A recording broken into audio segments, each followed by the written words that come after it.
হরে কৃষ্ণ। সকলকে আবারও কৃষ্ণপ্রীতি শুভেচ্ছা জানিয়ে একাদশী ব্রত মাহাত্ম্য কথা আজকে যে পার্ট আলোচনা হচ্ছে এটি সফলা একাদশীর মাহাত্ম্য কথা। সেই সফলা একাদশীর মাহাত্ম্য কথায় আপনাদেরকে স্বাগতম জানাচ্ছি। আশা করছি আপনারা সকলে ভালো আছেন। এই সফলা একাদশীর মাহাত্ম্য কথা এতটা গুরুত্বপূর্ণ যে শ্রবণ মাত্র সমস্ত ফল জীবনে প্রাপ্তি হয়। তাই বিশেষ অনুরোধ করব, সকল ভক্তের চরণে বিশেষ নিবেদন যে আপনারা অত্যন্ত শ্রদ্ধার সহিত ভক্তিভাবে কৃষ্ণকে স্মরণ করতে করতে এই কথা শ্রবণ করেন। বাস্তব যদি বলেন, এই কথা শ্রবণের সাথে সাথে আমাদের কৃষ্ণ স্মৃতি আসে। তাই এটি খুব গুরুত্বপূর্ণ একটি বিষয়, খুব গুরুত্বপূর্ণ। যাই হোক, চলুন শুরু করি। এই যে একাদশী, এই একাদশী হচ্ছে পৌষ মাসের কৃষ্ণপক্ষের একাদশী। পৌষ মাসের কৃষ্ণপক্ষের একাদশীর নাম হচ্ছে সফলা একাদশী। কোথায় পাই আমরা এই তত্ত্ব? ব্রহ্মাণ্ড পুরাণ যদি আপনাদের কাছে থাকে তাহলে আপনারা একাদশীর মাহাত্ম্য সেখানে বর্ণিত আছে। কে কে কথা বলেছিলেন? পরমেশ্বর ভগবান শ্রীকৃষ্ণ এবং যুধিষ্ঠির মহারাজ। এই দুজন কথোপকথনের ভিতরে এক সময় যুধিষ্ঠির মহারাজ পরমেশ্বর ভগবান শ্রীকৃষ্ণকে প্রশ্ন করেছিলেন যে কৃষ্ণপক্ষের পৌষ মাসের কৃষ্ণপক্ষের একাদশীর নাম, তার ব্রত মাহাত্ম্য কি? তার উত্তরে পরমেশ্বর ভগবান শ্রীকৃষ্ণ বলেছিলেন, হে মহারাজ, আপনার প্রতি স্নেহবশত সেই ব্রত কথা বিষয়ে বলছি। স্নেহবশত কথাগুলি খুব সুন্দরভাবে বুঝতে হবে। কৃষ্ণ যুধিষ্ঠির মহারাজকে এই ব্রত কথা এই কারণে শুনিয়েছিলেন, কারণ যুধিষ্ঠির মহারাজের বিশেষ স্নেহ, বিশেষ প্রেম, ভালোবাসা তার প্রতি রয়েছে। ভালোবাসা কখন জন্মায়? ভালোবাসা, প্রেম, স্নেহ কখনো জন্মায় যখন একজন ব্যক্তি কাউকে প্রচণ্ড পরিমাণে বিশ্বাস করে। ধরুন, সন্তান পিতামাতার চরণে সবসময় পড়ে থাকে, তখন স্বাভাবিক পিতামাতা সন্তানকে স্নেহ করে। যদি কোনো ছাত্র শিক্ষকের চরণে অত্যন্ত শরণাগত থাকে, অনুগত থাকে, তাহলে সেই ক্ষেত্রে যে শিক্ষক ছাত্রের প্রতি বিশেষ স্নেহ পরায়ণ হয়ে থাকে। আজ পরমেশ্বর ভগবান শ্রীকৃষ্ণ এই সফলা একাদশীর মাহাত্ম্য কথা এই কারণে বলবেন, যেহেতু যুধিষ্ঠির মহারাজ কৃষ্ণের প্রতি অত্যন্ত শ্রদ্ধাবান ছিল, অত্যন্ত তার শরণাগত ছিল, কৃষ্ণের শরণাগত ছিল। তাই কৃষ্ণ তার প্রতি স্নেহবশত এই ব্রত মাহাত্ম্য কথা তিনি বলবেন। কত সুন্দর একটি বিষয়, একবার আপনারা শুধু মনোযোগ দিয়ে বোঝার চেষ্টা করবেন। তাই আজ আমরা এটি বুঝতে পারবো, যদি আমরা বোঝার চেষ্টা করি, তবে যদি কৃষ্ণের প্রতি শরণাগত হই, সাধুগুরু বৈষ্ণবের প্রতি শরণাগত হই, তবে আমরা এই ব্রত মাহাত্ম্য আমরা বুঝতে পারবো। অন্যথায় শ্রবণ মাত্র বেশিরভাগ মানুষ কেন এই ব্রত পালন করতে পারছে না? দেখবেন, যারা একাদশী পালন করে না, কোনো না কোনোভাবে তারা সাধুগুরু বৈষ্ণবের প্রতি শ্রদ্ধাপরায়ণ নয়, তারা কোনো না কোনোভাবে পরমেশ্বর ভগবান শ্রীকৃষ্ণের প্রতি শ্রদ্ধাপরায়ণ নয়, বিশ্বাসপরায়ণ নয়। সেই জন্য তারা একাদশী ব্রত পালন করতে পারে না, কারণ তারা মাহাত্ম্য জানে না। মানে মাহাত্ম্য বুঝতে পারে না। কৃষ্ণ আজ তাই যুধিষ্ঠির মহারাজকে বলবেন, আর সেই সুযোগে আপনিও এই একাদশী ব্রত মাহাত্ম্য শ্রবণ করব। চলুন একাদশীর ব্রত মাহাত্ম্য পরমেশ্বর ভগবান শ্রীকৃষ্ণের কাছ থেকে আমরা শ্রবণ করার যে সুযোগ পেয়েছি, সেই সুযোগ আমরা গ্রহণ করি। পরমেশ্বর ভগবান শ্রীকৃষ্ণ বলছেন, এই ব্রত আমাকে যতটা সন্তুষ্ট করে, যেরকম সন্তুষ্ট করে অন্য কোনো দান দক্ষিণাযুক্ত যজ্ঞাদি আমাকে সন্তুষ্ট করে না। সফল একাদশীর মাধ্যমে পরমেশ্বর ভগবান শ্রীকৃষ্ণ যতটা সন্তুষ্ট হয়, পরমেশ্বর ভগবান শ্রীকৃষ্ণ নিজ মুখে বলছেন ততটা সন্তুষ্ট কোনো দান দ্বারা, কোনো যজ্ঞ দ্বারা, অন্য কোনো তপস্যা দ্বারা তিনি সন্তুষ্ট হন না। পরমেশ্বর ভগবান শ্রীকৃষ্ণের নিজের মুখের বাণী। তাই যত্ন সহকারে এই ব্রত পালন করা অবশ্য কর্তব্য। যত্ন সহকারে এই ব্রত পালন করা কর্তব্য। পরমেশ্বর ভগবান বললেন, পৌষ মাসের কৃষ্ণপক্ষিয়া যে একাদশী, তার নাম সফল একাদশী। কৃষ্ণপক্ষী একাদশী নাম সফল একাদশী। নাগগণের মধ্যে যেমন শেষ নাগ, পক্ষীগণের মধ্যে যেমন গরুর দেব, মানুষের মধ্যে যেমন ব্রাহ্মণ, দেবতারদের মধ্যে যেমন নারায়ণ সর্বশ্রেষ্ঠ, তেমনি সকল বার, ব্রত, তিথির মধ্যে একাদশী ব্রত সর্বশ্রেষ্ঠ। হে মহারাজ, যারা এই ব্রত পালন করেন তাদের কি হয়? তাদের মুক্তি প্রাপ্তি হয়। তারা অত্যন্ত প্রিয় আমার কাছে। কৃষ্ণ বলছেন, যারা এই ব্রত পালন করেন, একাদশী ব্রত পালন করেন, তারা ভগবানের অত্যন্ত প্রিয়। কত বড় সুযোগ আমাদের কাছে ভগবানের প্রিয় হওয়ার জন্য। যদি আমরা একাদশী ব্রত পালন করি, তাহলে আমরা ভগবানের প্রিয় হতে পারব, অত্যন্ত প্রিয় হতে পারব। তাদের এই জগতে ধনলাভ এবং পরজগতে মুক্তি লাভ হয়। এই জগতেও ধন লাভ হবে যদি সফল একাদশী পালন করেন। যাদের টাকা পয়সার দরকার, তো একটা সুযোগ নিয়ে দেখতে পারেন, খুব নিষ্ঠা সহকারে এই ব্রত পালন করুন, প্রচুর ধন হবে। আবার পরের জীবন আপনি মুক্তিও প্রাপ্তি করতে পারবেন। বলছে, হাজার হাজার বছর তপস্যায় যে ফল লাভ হয় না, একমাত্র সফল একাদশী ব্রত পালনের মাধ্যমে সেই ফল প্রাপ্তি হয়। হাজার হাজার বছর ধরে আপনি, আমার তো মনে হয় কলিযুগে আমাদের হাজার বছর আয়ুই নেই, তো হাজার হাজার বছর ধরে তপস্যা কিভাবে করতে পারবো? তো বলছে, হাজার হাজার বছর যাদের আয়ু আছে তারা তপস্যাও যদি করে, তাতে যে ফল না হয় সেই ফল প্রাপ্তি হয় একাদশী ব্রত পালন করলে। সুতরাং এই সুযোগ সামনে আসছে, একাদশী ব্রত করার, সফল একাদশী ব্রত করার সুযোগ আসছে। কেউ আপনারা হাতছাড়া করবেন না। সমস্ত সুখ সমৃদ্ধি আপনার জীবনে চলে আসবে, আর অন্তিমে মুক্তি প্রাপ্তি হবে। পরমেশ্বর ভগবান এ বিষয়ে খুব সুন্দর একটি ইতিহাস, একটি উপমা, একটি গল্প শোনালেন। সত্যিকারের ইতিহাস। পরমেশ্বর ভগবান বলছে, মানে বানিয়ে বানিয়ে বলে না, কিন্তু পরমেশ্বর ভগবান কিন্তু কখনো মিথ্যা কথা বলে না।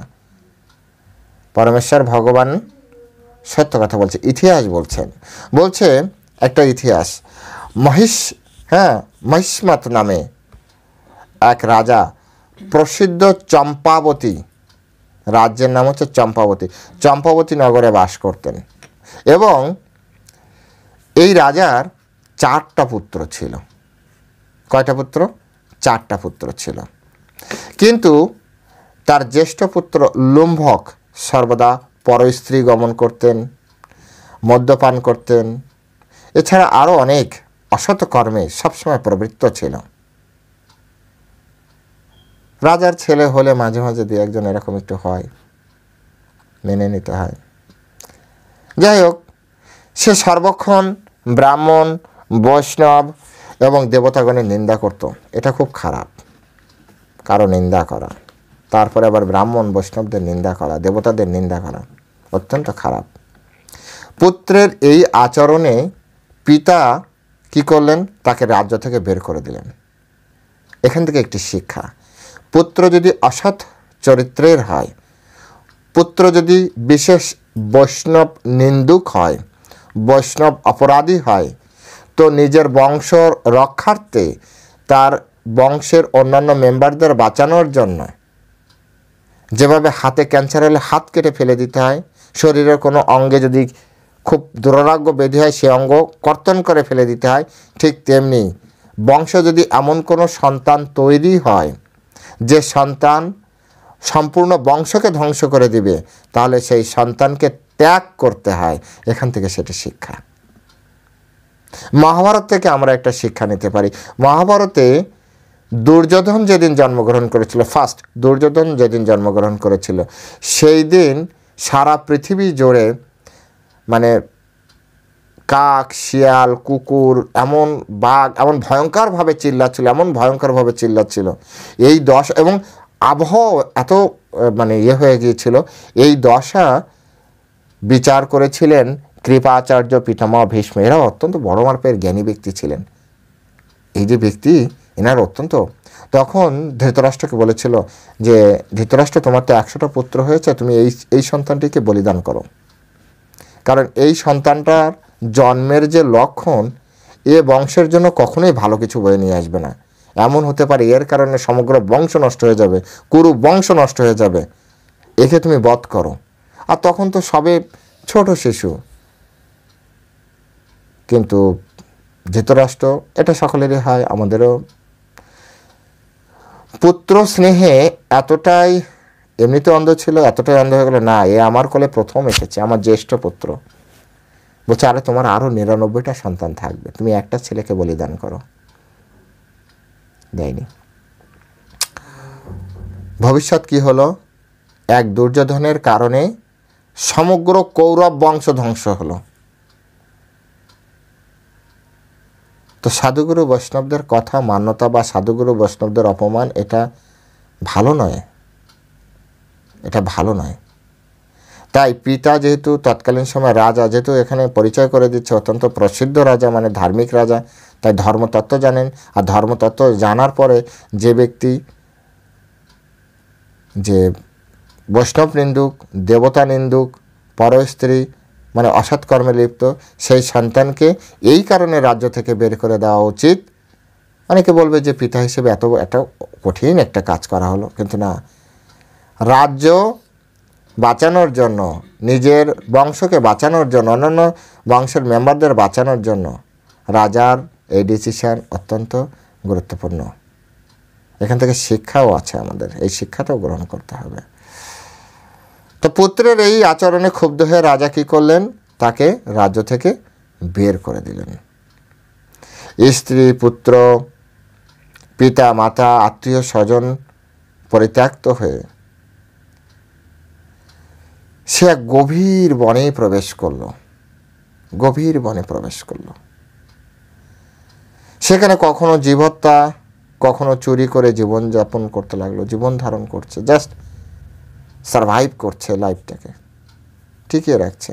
তার জন্য কখনো পশু হত্যা করতে হচ্ছে, জীব হত্যা করতে হচ্ছে, কখনো চুরি করে আনতে হচ্ছে, গ্রাম থেকে, আশেপাশের গ্রাম থেকে চুরি করে আনতে হচ্ছে। কিছুদিন পরে একদিন সে নগরে প্রহরীদের কাছে ধরা পড়ল। নগরে, যে নগরে সে চুরি করতে গিয়েছিল, সেখানে ধরা পড়ল। কিন্তু রাজপুত্র বলে তার সেই অপরাধ থেকে সে মুক্তি পেল। হাজারো রাজার ছেলে, তো রাজা অলরেডি তাকে ত্যাগ করেছে, কিন্তু যারা প্রহরী, সিকিউরিটি গার্ড, হ্যাঁ, তারা তো জানে যে রাজপুত্র, এখন তার দশাটা খুব করুণ, তাও জানে। তাই মানবিক দৃষ্টিতে দেখে তাকে মুক্ত করে দিল, মানে ছেড়ে দিল। এটা সিকিউরিটি গার্ডের একটা মানবতা ওনার প্রতি দেখালেন, ঠিক আছে ছেড়ে দাও, বাঁচার জন্য করছে। তো পুনরায় সে বনে ফিরে গিয়ে জীব হত্যা ও ফলমূল আহার করে দিন যাপন করতে লাগলো।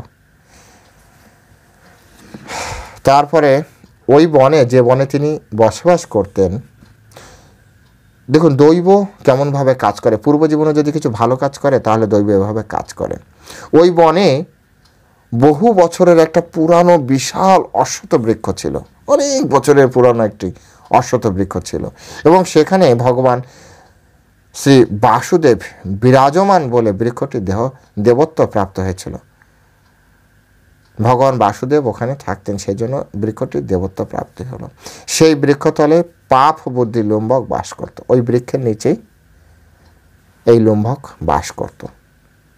বহুদিন পর তার পূর্ব জীবনের কোনো পুণ্য ফল, এই যেটা বললাম পূর্ব জীবনের পুণ্য ফল, এই যে আমাদের সৎ চিন্তা হয়, এটা ভাববেন এমনি এমনি হচ্ছে।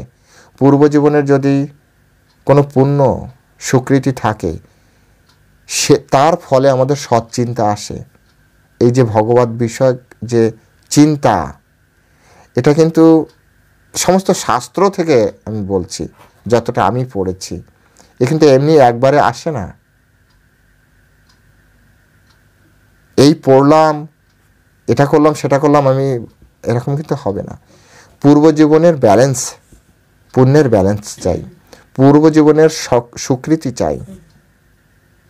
তার ফলে না নির্দিষ্ট সময় সৎ চিন্তা জাগ্রত হয়।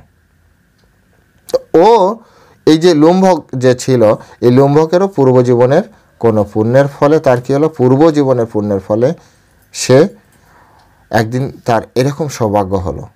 ভগবান কিভাবে অ্যারেঞ্জ করেন, কি করলো, ওই এমনিতে তো থাকে অশ্বত্থ গাছের, যেখানে বাসুদেব থাকতেন, ভগবান বাসুদেব, এবং সেই গাছের নিচে সে পৌষ মাসের দশমী তিথির দিনে কেবল ফল আহার করে তিনি দিন অতিবাহিত করলেন। অর্থাৎ সেই দিন আর কোনো জীবাত্মা করতে পারলেন না। দৈব কিভাবে কাজ করে, হ্যাঁ, ভগবান বাঁচানোর আসলে ওই যে রাখে হরি মারে কে, মারে হরি রাখে কে, তো ভগবান এভাবে আমাদেরকে বাঁচায়। তো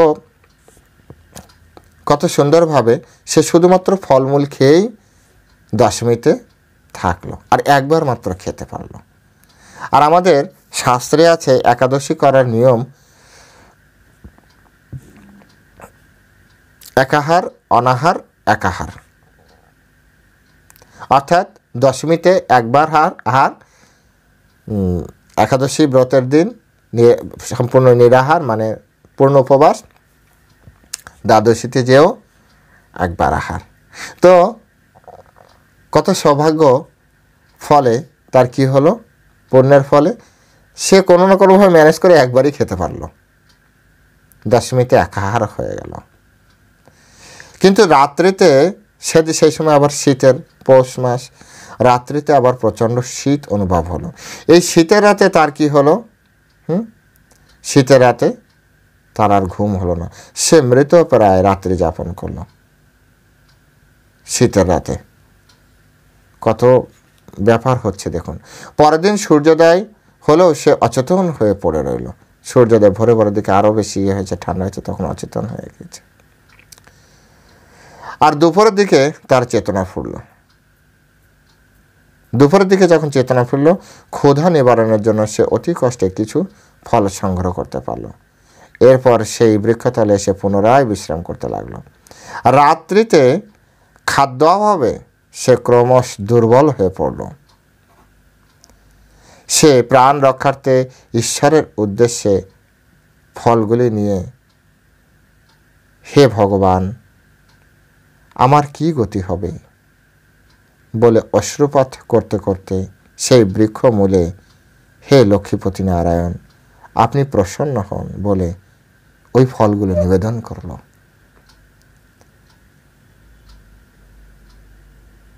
ভাগ্য কিভাবে মানুষকে সৎ অথবা অসৎ কর্মের দিকে টেনে নিয়ে যায়। পূর্বজীবনের কর্মের ফল কিভাবে মানুষের জীবনকে পরিবর্তন করে।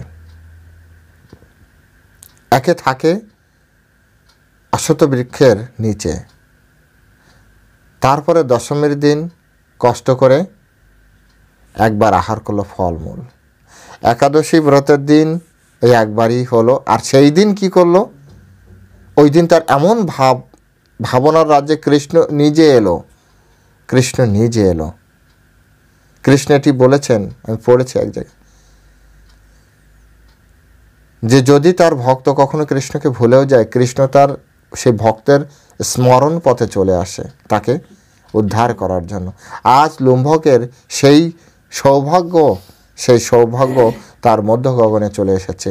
তার সেই সৌভাগ্যের ফলে, তার পূর্বজীবনের কর্মের ফলে আজ কৃষ্ণ তার স্মরণ পথে চলে এসেছে। সে অতি কষ্টে করুণভাবেই লক্ষ্মীপতি নারায়ণকে স্মরণ করে যে ভগবান আমার কি হবে এই বলে তা সে যতটুকু ফল সংগ্রহ করতে পেরেছিল ভগবানকে নিবেদন করল। এইভাবে সে অনাহারে এবং অনিদ্রায় রাত্রি যাপন করল। ওদিন আর তার কিছুই খাওয়া হলো না, কারণ ভগবানকে প্রদান করল। ভগবান নারায়ণ সেই পাপী লুম্ভকের রাত্রি জাগরণকে একাদশীর জাগরণ বলে এবং ফল অর্পণকে পূজা বলে গ্রহণ করলো। এই হচ্ছে পরমেশ্বর ভগবান। এই জন্য এই ভগবান শ্রীকৃষ্ণের যে প্রণাম মন্ত্র, হে কৃষ্ণ করুণার সিন্ধু দীনবন্ধু জগৎপতি গোপেশ গোপিকাকান্ত রাধাকান্ত নমস্তুতে। এ করুণার সিন্ধু ভগবান, করুণার সিন্ধু, যার হৃদয় জীবের প্রতি এত করুণা রয়েছে।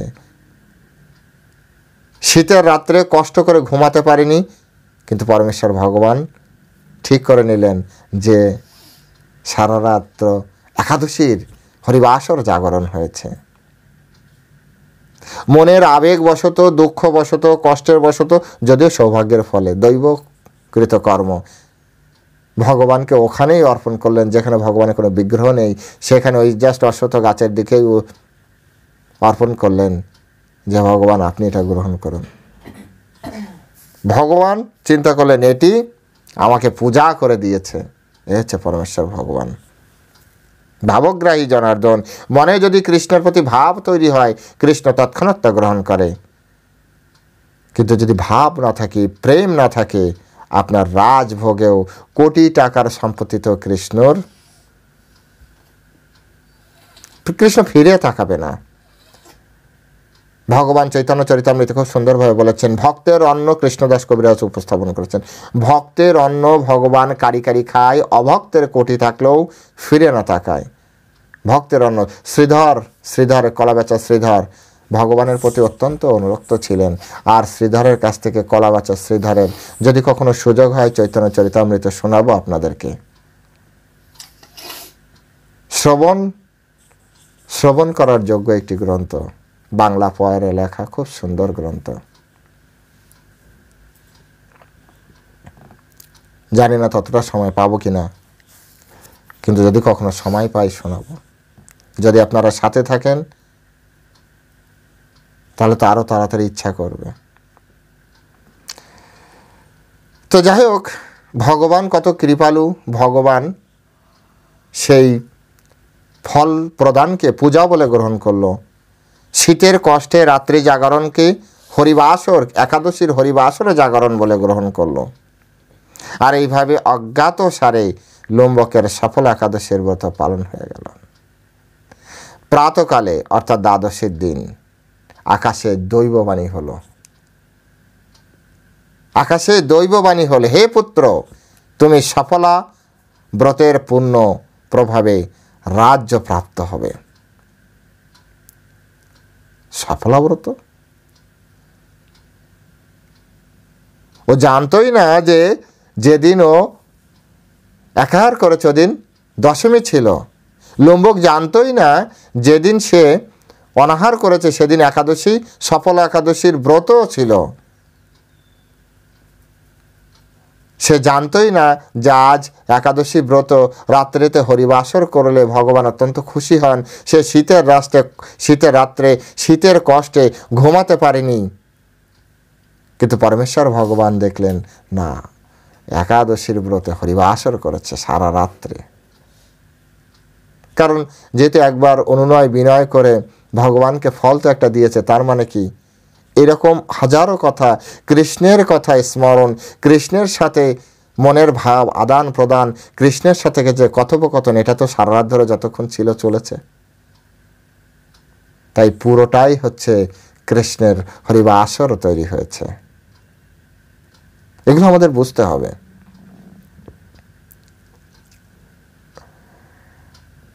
তো পরের দিন দৈববাণী হলো, হে পুত্র, তুমি সফলা একাদশীর ব্রত প্রভাবে রাজ্য লাভ করবে।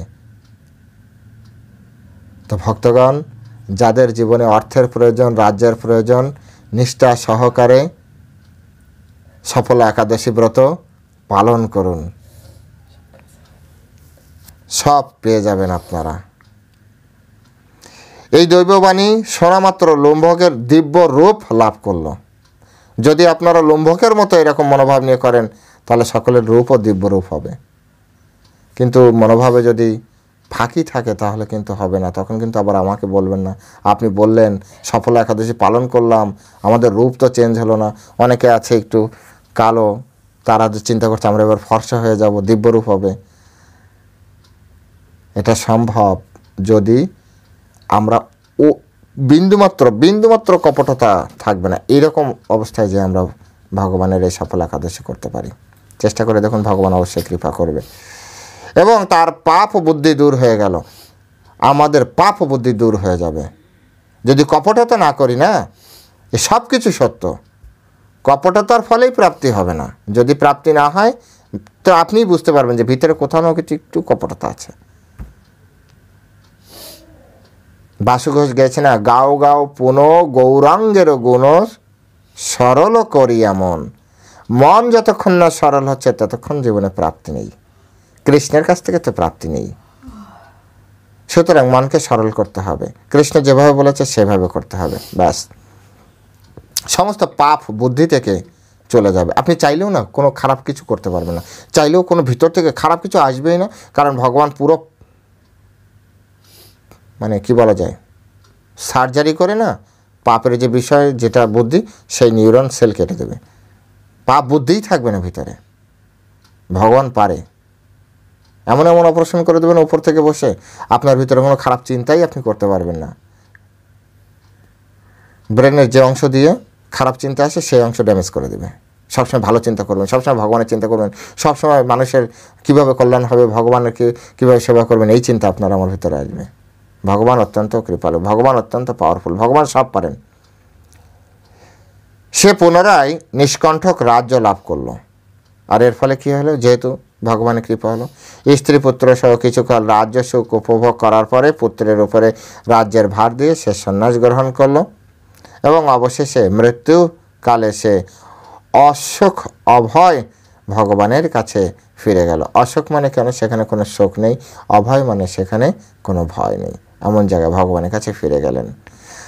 ভগবান কৃষ্ণ বলছেন, হে মহারাজ, এভাবে সফল একাদশীর যিনি পালন করেন তিনি জাগতিক সুখ ও পরে মুক্তি লাভ করেন। আবারও কৃষ্ণ বলছেন, জাগতিক সুখ প্রাপ্তি হবে আপনার।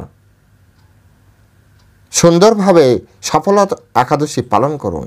নামই তো সফলা, সাফল্য, সফলতা। এই একাদশীর নামই সফলা একাদশী। সফলা, সমস্ত ফল প্রদান করবে, চিন্তা করবেন না। কৃষ্ণ বলেছে অবশ্যই সত্য হবে, অবশ্যই সত্য হবে, অবশ্যই সত্য হবে। তাই সুন্দরভাবে নিষ্ঠা সহকারে এই ব্রত পালন করুন। আর একাদশীর দিন ব্রত মাহাত্ম্য শ্রবণ করা উচিত, পাঠ করা উচিত, শ্রবণ করানো উচিত, শ্রবণ পাঠ করানো উচিত। একাদশী ব্রত অত্যন্ত গুরুত্বপূর্ণ। এই ব্রতে যারা শ্রদ্ধাশীল তারাই ধন্য। কাদেরকে ধন্য বলে? যারা শ্রদ্ধাশীল। বলছে তাদের জন্মসার্থক, এতে কোনো সন্দেহ নেই। এই ব্রত পাঠ ও শ্রবণে মানুষের রাজস্ব যজ্ঞের ফল হয়। এই ব্রত কথা যদি পাঠ করেন, যেটা আমি এতক্ষণ ধরে আপনাদের পাঠ করে করে শোনালাম, এই ব্রত কথা যদি আপনি পাঠ করেন অথবা এই কথা যদি আপনি শ্রবণ করলেন, যেটা এতক্ষণ ধরে শ্রবণ করছেন, তা আপনি রাজস্ব যজ্ঞের সমান পুণ্য পাবেন। এক তো সফল একাদশীর ফল পাবেন, আরেকদিকে রাজস্ব যজ্ঞের ফলও পাবেন। তাই প্রত্যেকের কাছে আমরা বিশেষ অনুরোধ করি যে আপনারা সফলা একাদশী ব্রত পালন করুন, নিষ্ঠা সহকারে পালন করুন। আমাদের জীবনে এই জড়জগতে আমাদের অনেক কিছু জড়জাগতিক যে অর্থ, বৃত্ত, রাজ্য এগুলো দরকার হয়, এগুলো সব কিছু প্রাপ্তি হবে সফলা একাদশীর মাধ্যমে। হরে কৃষ্ণ। সকলে ভালো থাকবেন। সকলের সফলা একাদশী ব্রত সফল হোক এই শুভকামনায় আজকের মতো এখানে বিশ্রাম দিচ্ছি। হরে কৃষ্ণ। জয় শিলা প্রভুপাদ কি জয়।